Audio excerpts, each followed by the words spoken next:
amis, aujourd'hui notre recette, maman et moi, une bonne brioche fourrée au chocolat. Regardez bien cette vidéo. Abonnez-vous sur la chaîne et n'oubliez pas de nous mettre des ailes et des pouces bleus. Au revoir, à bientôt. السلام عليكم اعزائي، اهلا وسهلا ومرحبا بكم في قناتي لي ديليس دو مدام بوستا. اليوم جبت لكم وصفه بريوش فوغي او شوكولا او بيان بريوش سويس رول. وصفه كتير سهله للتحضير بمقادير كتير بسيطه، ان شاء الله تنال اعجابكم. صدقوني كتير سهله وفي مده تحضير كتير قليل، صافدير اون ليسباس دو 3 كار دور 1 اور تقدروا تعجنوها وتخلوها تخمر وتحضروها وتوجد لكم القهوه تاع العشيه. تابعوا معي تقنية التحضير. المكونات نسحقو، كم تشوفوا مكونات كتير سهلة وكتير بسيطة. فوالا نسحق 500 غرام فارينة اي 2.5 كيسان، زوج مغارف كبار معمرين السكر، 3 مغارف كبار زيت، مغرفة كبيرة خميرة، مغرفة كبيرة لحظة وبيان حليب بودرة، حبة بيض، ياغورت مهما كان الذوق تاعو، نصف كيس خميرة الحلويات، مغرفة صغيرة ملح، برش ليمون، مغرفة كبيرة زبدة. تابعوا معي تقنية التحضير. هنا مع الفارينة نحط 2 مغارف تاع السكر، مغرفة تاع لحظة، مغرفة كبيرة تاع خميرة الخبز، برش الليمون، برش حبة كاملة يمد ذوق رائع. برش الليمون في لابغيوش الي اكسترا اوردينير.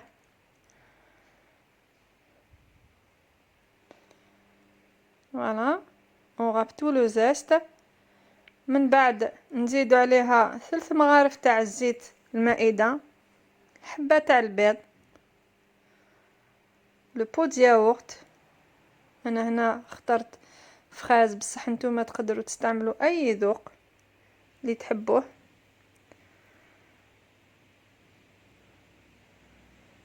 نخلط كاع المكونات نرملهم بيناتهم. Je sable bien tous les ingrédients ensemble.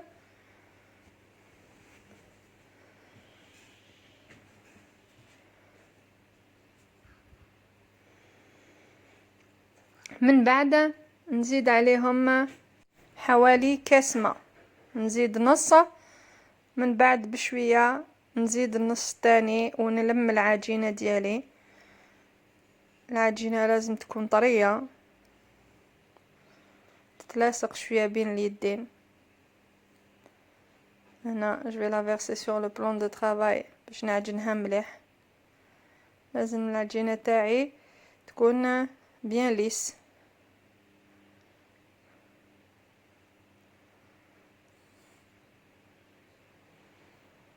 فوالا نعجنها بيان كوم يلفو.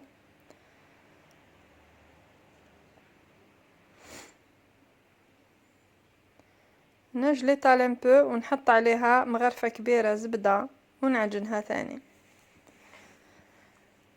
هاد العجينة بالزبدة يمدلنا ان بون ريزولتا دون بريوش بيان ليجير، تخرج خفيفة ولا بات تكون طرية بزاف وما تتلاصقش بين اليدين.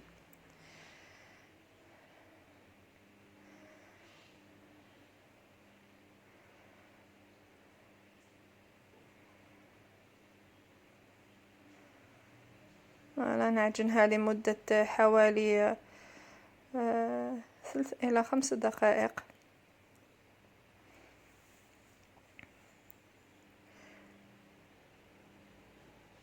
المهم تكون العجينة تاعي تلمت مليحة وما تلاصقش، تكون طرية كما راكم تشوفوا. بعد نعاود نحلها شوية، نحط فيها المغرفة الصغيرة ولا نص باكي تاع الخميرة تاع الحلويات، خميرة كيميائية بيكينغ باودر، ونعجنها. هاد الخميرة تلعب دور محسن، خير ما نديرو محسن الخبز نديرو فيها خميرة الخبز خميرة الحلويات، هكذا تساعد مام في لاباط كي تخمر على كويسون.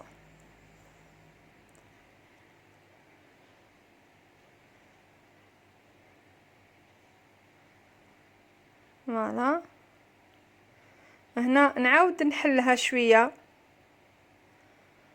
ونحط فيها المغرفه تاع الملح، المغرفه الصغيره تاع الملح، نكون حليتها شويه في شويه ما ولا في شويه خل. مغرفه صغيره ملح مع مغرفه، كي نقول لكم مغرفه صغيره صافي دير لا كويير تي هذيك الصغيره كاع، لا توت بوتيت كويير كافي، باسكو المغرفه تاع القهوه هي نستعملوها في كيلو فارينه. انا هنا ما تنساوش استعملنا رطل، صافي دير ولا ما عندكمش هذوك المغارف الصغار ديروا نص مغرفه تاع القهوه نورمال، نعجنوها مليح. هنا كيما شفتوا لا فاري لا بلوتو الملح درتو مع الاخر كاع بوغ ايفيتي اسكو ما يكونش تفاعل سلبي بينه وبين خميره الخبز. هنا نغطي لاباط تاعي بابي فيلم خليتها تخمر 4 ساعه. من بعد هنا جو ليتال اون ريكتانغل مستطيل، يكون عنده حوالي 50 سنتيم على 35. فوالا هنا الحبه تاع البيض اللي راكو تشوفوها نستعملها باش نلصق لو غولي ديالي، ونستعملها ثاني بور دوغي لي بريوش à la fin. هنا جو برون لا باط تارتيني، باطا تارتيني لي وريت لكم الوصفه، اللي حطيت لكم الوصفه لا ديرنيير فوا. اللي ما شافهاش نحط له الرابط في صندوق الوصفات.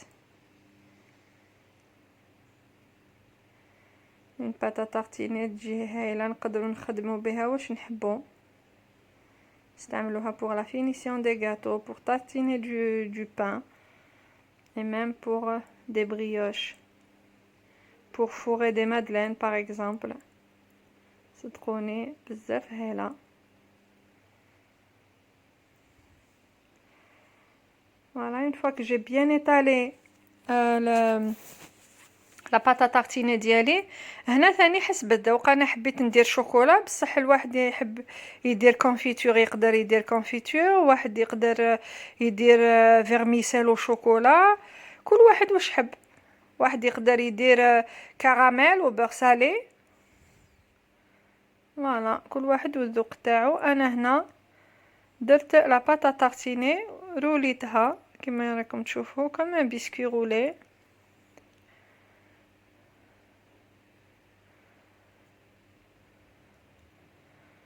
فوالا تري بيان. البودان تاعي جا هايل، ماشي خشين بزاف. ندهن السنيوه تاعي بالزبده،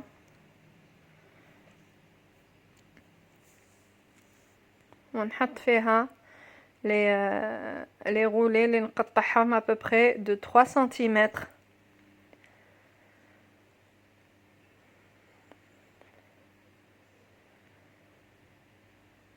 فوالا نقطعهم نقطع دي ترانش ابوبري دو 3 سنتيمتر، ونحطهم من جهه الغولي باش يبان لنا ان ايفي كي شغل اون فلور. ندير ليسباس بيناتهم ابوبري دان سنتيمتر ادمي باسكو لاباط تاعي رايحه تخمر، pour obtenir une brioche bien aérée, bien épurée. فوالا هكذا، ونزيد نحط وحده في الوسط.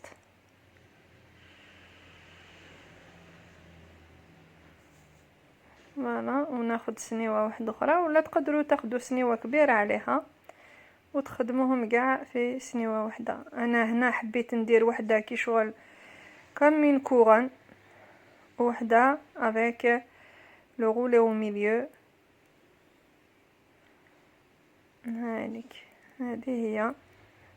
دوك نخلي لي بريوش يخمروا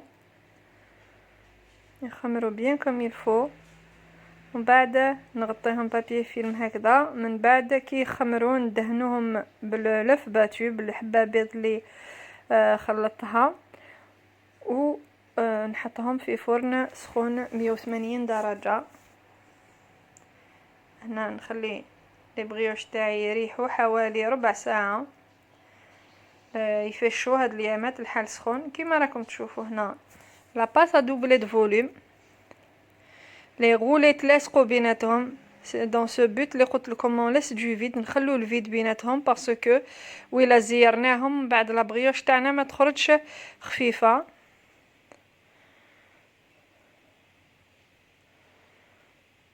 ندهنهم من الفوق بالحبه تاع البيض.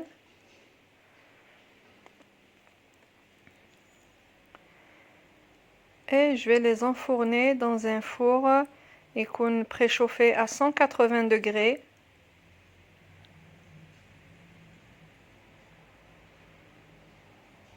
هذيك النتيجة، شوفوا عند الطياب ومام النتيجة après cuisson تذوب في الفم، كتير كتير خفيفة. فوالا صدقوني هاد الوصفة كتير كتير سهلة. تقدروا يكونوا عندك الضياف في البيت قد ما تحضري حتى لهم الجازوز تحضريها او ميم طون فيت في بيان في. هاي ليك بعد ما طابت. هنا سخنت ناباج او بيان دو لا جولي ترانسبارونت وندهنها من الفوق. تقدروا ديروا عليها كونفيتور دابريكو، تقدروا ديروا عليها العسيله، كل واحد والذوق تاعو. كاين واحد اللي ما يحبش بوكو سكري يخليها كيما راهي ناتشور. هنا بعد ما طابت لي من التحت شعلت لها من الفوق بيان دوغي. لا بريوش لازم تكون محمره بيان كوم يلفو pour qu'elle ait un très bon goût. هاليك صدقوني النتيجة كتير هايلة، جربوها ورجعوا لي الخبر. un résultat extraordinaire، بزاف خفيفة وهشيشة. فوالا لو ريزولتا اللي نتحصلوا عليه بعد الطياب.